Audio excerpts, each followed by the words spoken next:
genre.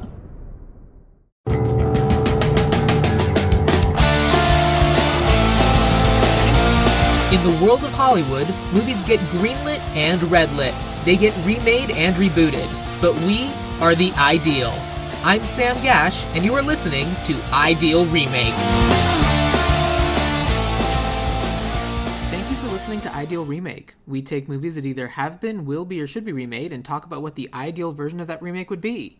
Or we normally do, but this is the end of Season 8, and it is the wrap-up episode. I have done these episodes for the last few years. I genuinely don't know if anyone listens, but I like making them because I like saying thank you to everyone who helped make this podcast possible for the last year.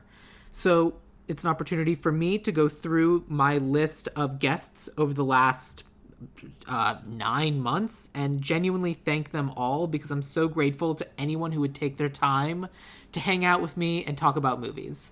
So if you've done that and not even for podcast reasons, thank you very much. I really appreciate it.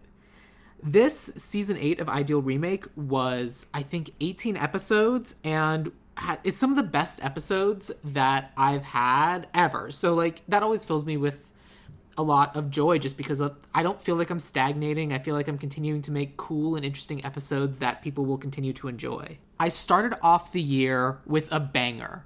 I remade Jurassic Park with Matt Conant and Lauren Sapolo, and that episode was very cool because, like, obviously I've seen Jurassic Park now. I hadn't a few years ago, but I have now. I've seen it. Thank you to Cam Evans for making me watch it. And I think I've seen it a couple times since. But like it's Jurassic Park.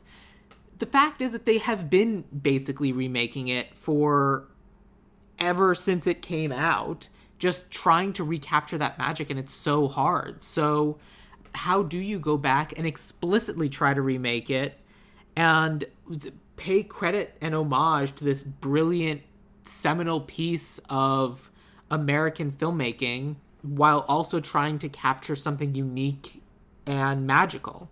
And it was really hard. And Matt and Lauren were fantastic guests. Lauren's a zookeeper. She knows about animals. She knows about taking care of things. And Matt is also a very funny, creative writer. They're both funny, creative writers. And it was really cool having that conversation. So obviously you then follow up Jurassic Park with Van Helsing.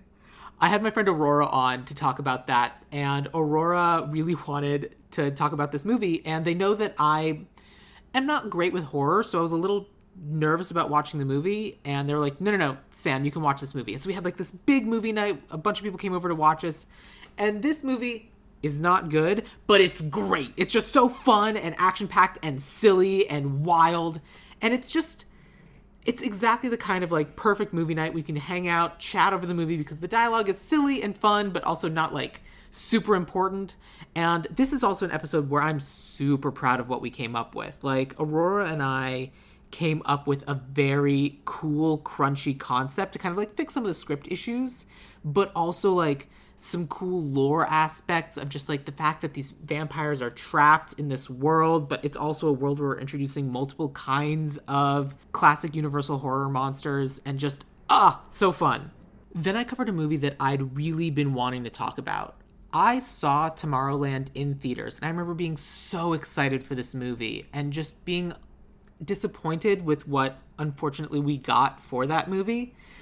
And I know there are people out there who truly love Tomorrowland, and that's great, and I'm happy for you. I don't mean to diminish something that you truly enjoy, but it simply does not work for me. I had my guest Sam Block on, who remembered enjoying the movie in theaters, but then we both rewatched the movie, and it just doesn't really hold up on the rewatch. Sam is an incredible writer, very funny, very fun. I met her through the WGA, and an incredible conversation. Like, Sam and I kind of became friends, and then we went on this hike and have now kind of become like food friends, where we'll occasionally go to like cool food places. We went to like the Thai market in like at the Wat Thai temple, and then we went to Smorgasburg.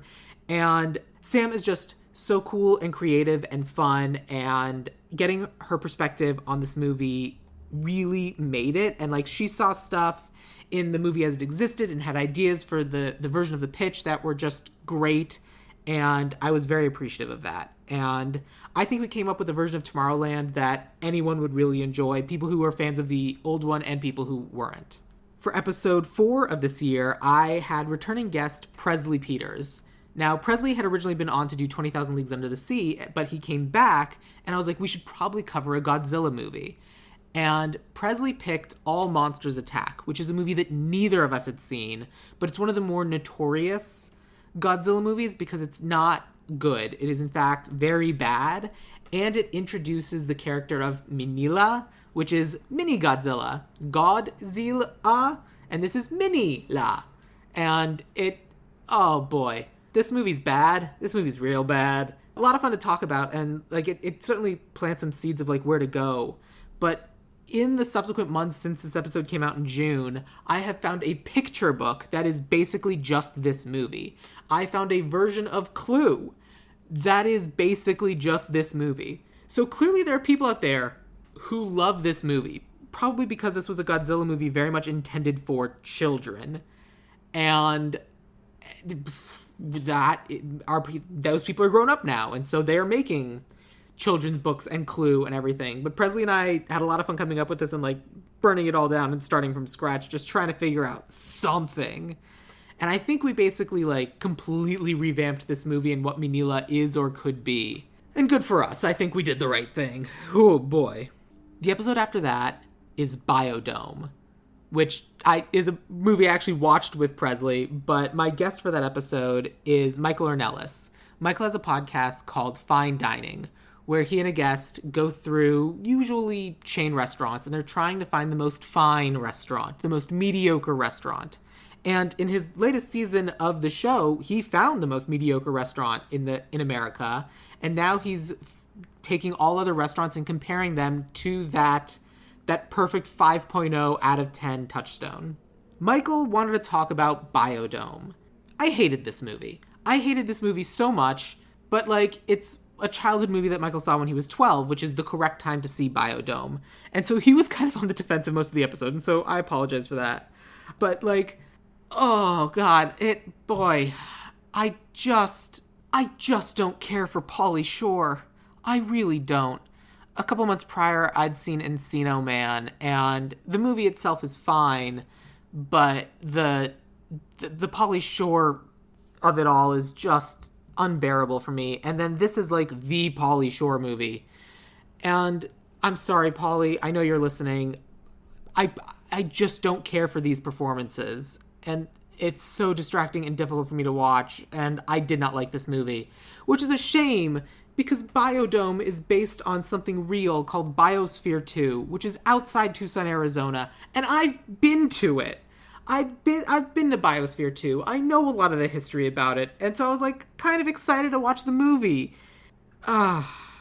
It's a really fun episode, though, and also Fine Dining is spectacular. I was on one of Michael's Patreon episodes, and we went to Quiznos, and I made him suffer through a sandwich place that I enjoyed that he did not enjoy, and that's fine. But the next movie is brilliant. Shannon Peace is an Emmy Award-winning writer, and I met her on strike, and she wanted to talk about Labyrinth. She loves Labyrinth. She showed up in a, like, Jareth is my king shirt, and it was excellent. And she and I just quelled about how fun this movie is. Because it is. It's Labyrinth. Everyone loves Labyrinth, or if not, they should. It's just a fantastic, wonderful piece of cinema that don't look too deep into like the making of, but like the movie itself is just genuinely lovely and fun. And every few years they kind of float the idea of what if we remade Labyrinth? And that's real hard. That's real tough. Don't do it. It kind of exists in its own right, and just let it be. But if you have to remake it, our version is very good. So when I was on strike with the WGA, I pretty much was always on strike at CBS Radford, which is a studio in Studio City up here in the Valley. And one of the strike captains is this guy named Miles Warden, who's a phenomenal writer. He's very nice. He was an excellent strike captain, and he's a fantastic writer. And he loves sitcoms and rom-coms and just like that era of fun, silly comedy. And Miles wanted to talk about Uncle Buck, which is a movie that I adore. I first saw Uncle Buck because I was at Target with my dad, and they had one of those like DVDs on sale at the checkout, and my dad just kind of looks at me and goes, "Have you ever seen any John Candy movies?" And I said, "I don't think so." And he bought me Uncle Buck right there in the spot. It also has The Great Outdoors. And he was right. I really enjoyed the movie. And then rewatching it, I still really enjoy the movie. I think John Candy, national treasure, and not enough good things can be said about John Candy. What a genuinely lovely performance. And so that actually made it really difficult because both Miles and I adore this movie. And so we had to really struggle and come up with like, what is a modern adaptation of this movie? Where even are they? What are we dealing with? What's the family? What's a decent version of a modern dynamic that kind of has the same style of where Uncle Buck ended up? And so we ended up like twisting and changing and aging up some of the characters to kind of make it work. But I think it does, and I think it will. And I think our version of Uncle Buck is excellent, which of course it is. Miles is fantastic, and I'm under the impression that he's going to be starting his own sitcom podcast very soon, and I wish him the best of luck. I think that's going to be very fun. So then, the episode coming out after that was going to be coming out a couple of days before the remake of The Naked Gun was going to hit theaters. And I was very excited about that remake, but I was like, if I'm going to be talking about the original movie, I need to do it before the remake comes out. And I wanted someone who knew comedy and who I've knows comedy for a while. So I had Amanda Barnes return to the show for, I don't know, her fourth appearance or something. And we talked about The Naked Gun. And because we already knew a lot of the things going into the remake, because it was a week or two before that actual movie was coming out, we did a gender swapped version. We kind of went in knowing that that's kind of what we would have to do. And it was very fun. And we basically left that episode going, I mean, if this movie has any hope, it's got to be better than what we came up with, because what we came up with was great. And if you don't follow me on Instagram, you can follow me on Instagram at Ideal Remake. I did a post after seeing the new Naked Gun where I was basically like, they done did it. It's an excellent remake. It is potentially the ideal remake. Liam Neeson did a fantastic job. Pamela Anderson does a fantastic job. Everyone in that movie is perfect. Amanda and I did amazing work, and I love our version of the movie. But damn, they really killed it. Speaking of strike captains from CBS Radford, Brian Nelson was on, and he wanted to talk about a movie I'd never heard of. And it was so difficult to find that I ended up having to order a DVD off of eBay, and I was worried it wouldn't be arriving on time. It did, but that's the only way I was able to see The Hot Rock. The Hot Rock is a Robert Redford, George Segal movie from 1972. It is written by William Goldman, who wrote The Princess Bride, and it also might be the first on-screen appearance of Christopher Guest. It is a comedy heist movie, and it's really good. Like, it's kind of surprising that it's as difficult to find as it is, because it's a very fun movie. It's like it's a heist movie about stealing a diamond, and then something goes wrong, so they have to steal it again, and then something goes wrong, so they have to steal it again, and on and on and on and on. And it's just so silly and fun and great. And Brian was an excellent guest. He is one of maybe 2 or 3 guests I've ever had who came in having read the book that the original movie was based off of, which incredibly impressive, first of all. And second of all, like, obviously Brian is an incredible writer and incredibly insightful, and he gave me this note that has stuck with me since then, that he talked about having listened to an episode or 2 of Ideal Remake prior to coming on the show. And he talked about how being on Ideal Remake is kind of like writer calisthenics. It's like doing the muscles and the exercises you need to do to kind of stay sharp as a writer and keep those muscles flowing. And that was the best compliment I've ever received about the podcast, and B, has kind of changed the way I thought about my own thing that I'm making. So, Brian, thank you so much. Brian also is the writer on a narrative podcast that's like a sci-fi thriller horror series called Agent Stoker. And it's a paranormal thriller, and that's going to be coming back for season 4, I think very soon. They just dropped the teaser for season 4, so within the next few weeks if it's not up already. And so if you enjoy a paranormal thriller, by all means, Agent Stoker. I also had the honor and privilege of being in a kind of a mentee group this year. And one of my fellow mentees is a writer named Alex Sternberg. And she is great. She's very funny. She has a whole history in comedy that I find honestly terrifying and also enviable. And she wanted to talk about what women want. And we both sat down independently, watched this movie, came in, and we were like, how'd you feel about the movie? I don't know. How'd you feel about the movie? It was bad, right? Yes! Oh my God! We both did not like it. And then we both kind of like went off just talking about, and this thing was, I can't believe, and that was so cringy, and I can't believe Mel Gibson did this, but like, oh my God, and how could someone with that upbringing turn out this way? And just like, But we obviously have to sit and try to figure out what we can do. And so just like kind of figuring out the magic system of what women want was certainly something that I really enjoyed and loved. And then just kind of playing around with that aspect of it was just, so silly and delightful.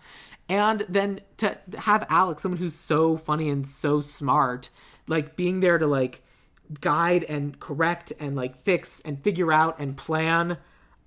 I think that it's impossible. Like, and honestly, just, Monsieur, I need to poop is the best line in the original movie. And by God, we had to work really hard to come up with something better than that line because it's just so funny and it's great. But back to Strike Captains, we had Andra Whipple. I've been trying to get Andra on the show for a little while because I met Andra also through the WGA, and Andra was like, well, do you have a strike captain? And she asked this 4 or 5 years ago. And I was like, I don't think I do. And she was like, well, I'm your strike captain now. And Andra is an incredible strike captain. She was a writer on Adam Ruins Everything. She's very, very funny.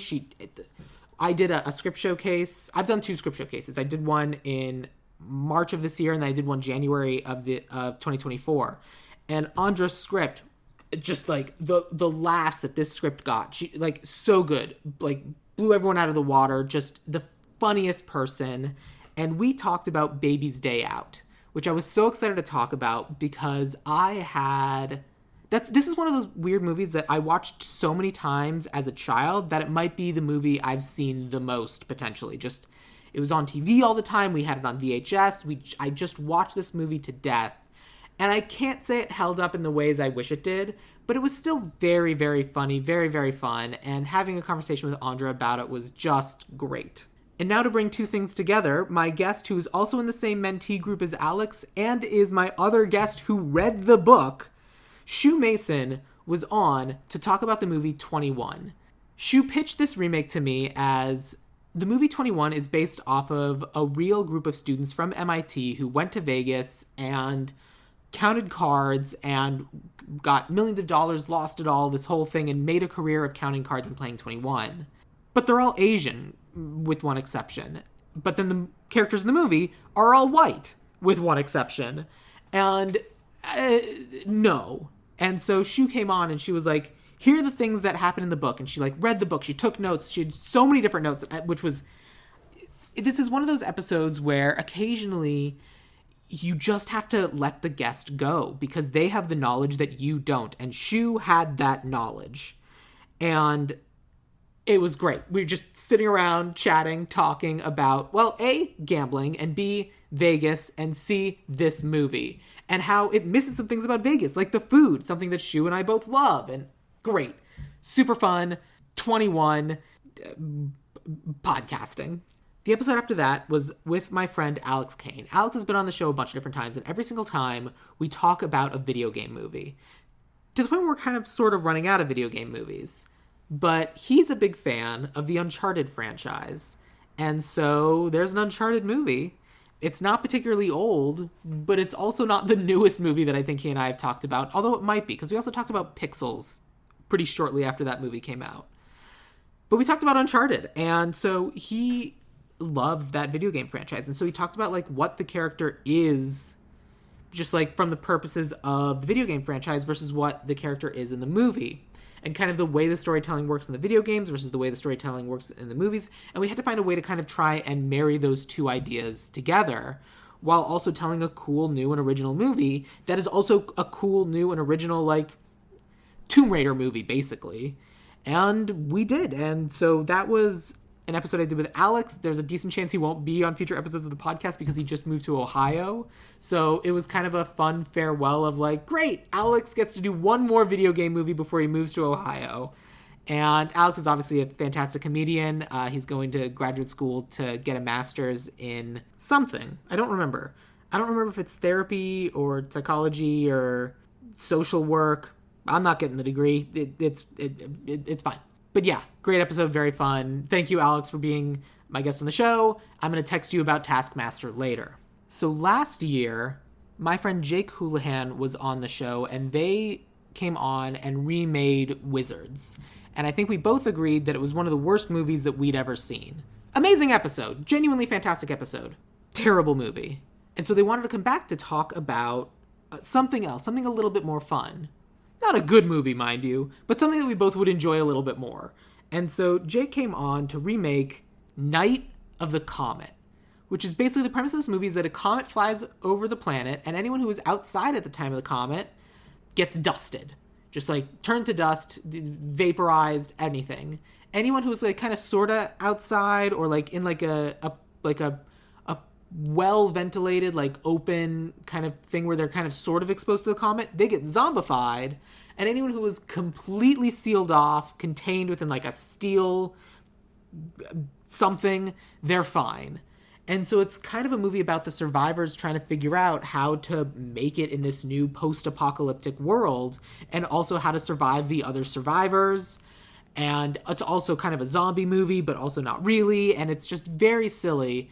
And so Jake and I are both very much lore-heavy people. And so just kind of come up with like the rules of how everything works and putting all those different pieces together was very fun. And yeah, that was just great. And I had an amazing time making that episode and watching that movie. And so thank you, Jake, for coming back to the show and watching a movie that's a little bit more fun with me. So there was another remake that came out this year, The Running Man, which I've since learned was more of a readaptation as opposed to a remake. But either way, I had to cover it first. And I didn't know this movie was happening until I was in theaters watching the new Fantastic Four movie, and they had a trailer for it before the movie. And I said out loud, well, I guess I gotta cover that. And my friend Ian Ager, who was sitting next to me at the time, said, great, let's do it. So we remade Running Man. It is now funny because Ian's been on to do a Jean-Claude Van Damme movie and an Arnold Schwarzenegger movie. So now we have to figure out a way to do a Sylvester Stallone movie at some point. But yeah, we talked about Running Man. It is bananas. And obviously because that movie exists, we had to come up with like new champions. And that was very silly and fun, like trying to find wrestlers and other like different people who could be different kinds of like warriors that our unexpected hero has to defeat. And so good, so fun. Ian's a fantastic guest, an incredible yes-ander, excellent. So Andra was on last year's script showcase. On this year's script showcase is a writer named Shayna Holmes. Shayna, I met through like a bunch of different writer things around LA, and she's great. She's so funny. I would say that her script was the star of this year's showcase for sure. And she wanted to talk about The Parent Trap. We specifically talked about the Lindsay Lohan version, which is kind of funny that we did have.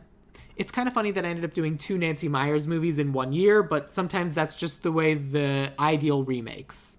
And so Shayna and I basically like, talked about this movie that we grew up with and how it holds up, and it genuinely does hold up quite a bit.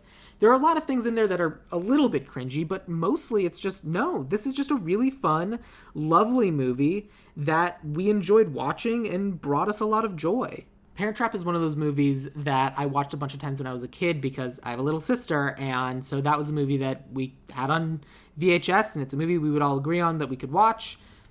And yeah, that's what we ended up doing. So I've seen that movie a lot, so it was fun to return to it. And if I'd had a little bit more time, I'd have liked to gone back and rewatch the original one and see how it holds up, but I unfortunately didn't. But I was still so glad I got a chance to talk about Parent Trap. It had been on my list for a little while, and so silly, so fun, brought me a lot of joy. I'm very happy to have that remake as part of the ideal remake, like, selection, whatever you want to call it. And then the episode after that is episode 180 of the show, and so I knew I wanted it to be something special. because, base 10 episodes are always fun. So my friend Graham came on the show, and he wanted to talk about Sunset Boulevard. Now, this is one of those, again, pieces of classic American cinema that just is iconic and important and all of the fancy words. And I'd never seen it. I'd seen other Billy Wilder movies. I'd seen Fedora, which I've talked about on the podcast, and I'd seen The Apartment, but I've never seen Sunset Boulevard. And it's just one of those movies that's just so indicative of Hollywood, that is lampooning Hollywood in the 50s, but is still an accurate representation of what Hollywood is. And it was just so good and important to A, see it, and then B, to get to have a conversation and talk about it. And especially someone like Graham, who's an archivist for Paramount, and talking about what this movie is, why it's important, what it means, how it was made. Because Graham is just so knowledgeable and so good at retaining everything about why this movie is as special as it is. And perfect guest for the perfect movie. I loved watching the movie, and I really enjoyed talking about it. And what we ended up coming up with that is great, because it's been literally 75 years. The Hollywood now is different from the Hollywood then, but in a lot of ways it's the same. And so coming up with similar ways of telling the story while also obviously having a lot of respect for where we're coming from is important. And I think that that's wonderful. And I was so glad I got to cover it. But that's not the season finale for Ideal Remake. No. Because I went to the legendary Film Fest, kind of partnered with Horigins in Tucson, Arizona a few months ago, and there I met a director and writer named Meredith Berg. Meredith wrote and directed a short called Tether. And it's a sci-fi short, which A, is incredibly difficult to make. And she did an incredible job with this short. And I got to meet her and talk with her and become friends with her. And I was like, Meredith, I would love it if you were the season finale for season 8 of Ideal Remake. And very kindly, she said yes. And so the movie she wanted to talk about was Event Horizon, which I can't watch because it's too scary. But the second option was Buffy the Vampire Slayer, the movie. And I'd never seen this. I've seen the show. I've watched the whole show. But I had not seen the movie. And it's always kind of been on my list of things I needed to eventually watch. And so we did. I watched it with my friends Zach Luna and Bethany Huey. Zach is the person who made me watch the TV show originally, so obviously I had to watch it with him. And it was a very fun evening, and then just trying to figure out, oh my God, what can we even do with this? I don't even know, just trying desperately to figure it out. But then we did. We came up with an excellent version. I love the cast, the ideas, everything we did to kind of figure out if we're going to be taking this movie and remaking it now. Buffy exists. The show exists. So if you're basically rebooting all of that, where do you start? How do you begin? Because again, the movie is slightly different, but then of course the TV show is slightly different after that. And how do you bind all those worlds together, but also start them anew? And we did it. And that's part of why Meredith is so good at being a writer and director. It's genuinely just fun and lovely and great. And that was season 8 of Ideal Remake. 18 episodes, all pretty much phenomenal.